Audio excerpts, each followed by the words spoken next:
এবার আমি বাপের বাড়ি চললাম, নিজে এবার থাকুক, হাত পুড়িয়ে রান্না করে খাও।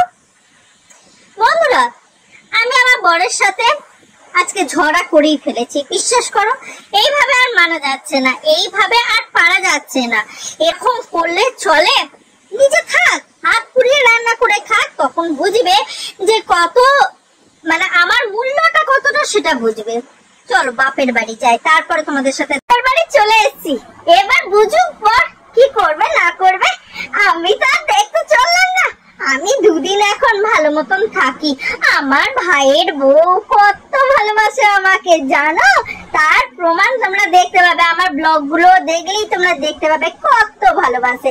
তো চলো মায়ের সাথে একটু কথা বলে আসি। মা প্রণাম, কেমন আছো বলো?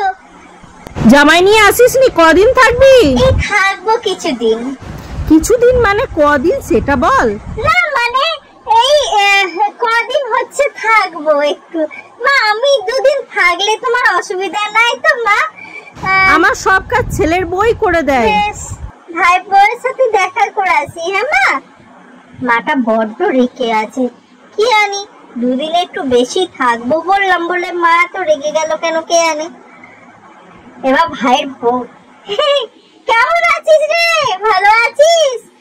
হ্যাঁ রে, অনেকদিন ধরে তুই রান্না বান্না করছিস, তাই ভাবলাম তোকে একটু হেল্প করে দেবো। এই কদিন এখন কি একটু বেশি দিনের জন্য বাপের বাড়িতে এসছি, তো তাই আমি ভাবলাম কদিন তোকে একটু রান্না বান্নায় হেল্প করে দেবো, তোরও শরীরটা একটু আরাম যাবে। বল, বিয়ের পর থেকে তো দেখো না কি হচ্ছে না হচ্ছে, এখন আবার ঢং করছে। হ্যাঁ কি বলছিস?